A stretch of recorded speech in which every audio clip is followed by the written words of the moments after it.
starting off with the account that alerted me to the new RF Kuang book when I saw that she had first posted about this book news a few months ago.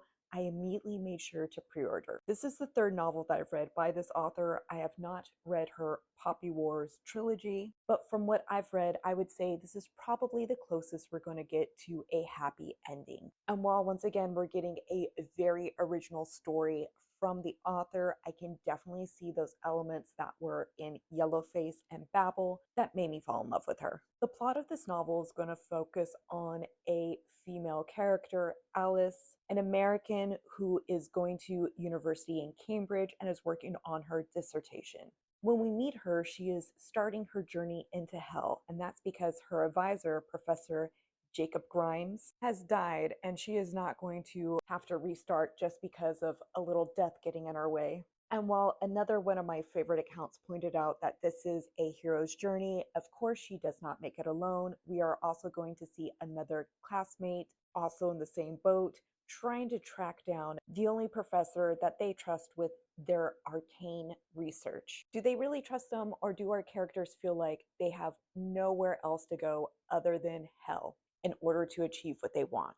Like Babel, this is going to take on some serious subjects, and the fact that this takes place in Cambridge is very important because this book is tackling the toxicity within higher education and how those power dynamics have also resulted in its own Me Too movements. While this takes place in a magical world full of a lot of research, you can still see, I'm sure, elements that probably comes from her own experience in the higher education system and also as a Chinese American. Every time I read something by her, I'm astounded by how intelligent she is. And if you didn't like some of those heavier elements when it comes to Babel and how much it leaned on that academic setting, then this may not be for you. But I swear it's still totally accessible. As one of my favorite reviews on this book so far has pointed out, this is very philosophy heavy, and that reviewer actually had a background in it and was still not getting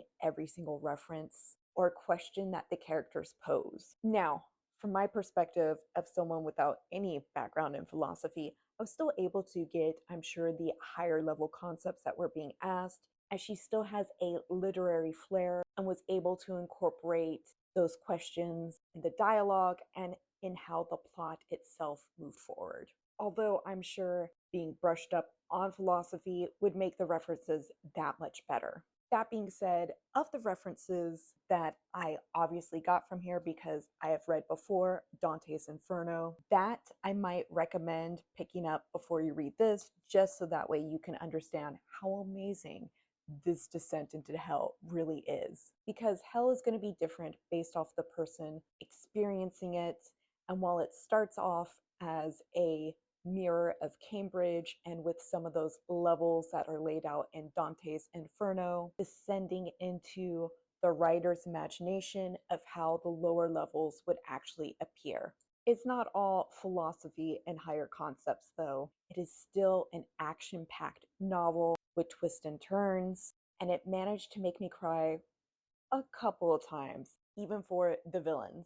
And let me just say, this book left such a hangover that it's a surprise I haven't run out immediately to go pick up the Poppy War trilogy. Have you fallen for the hype? If so, or even if no, you know what to do. Put it in the comments below.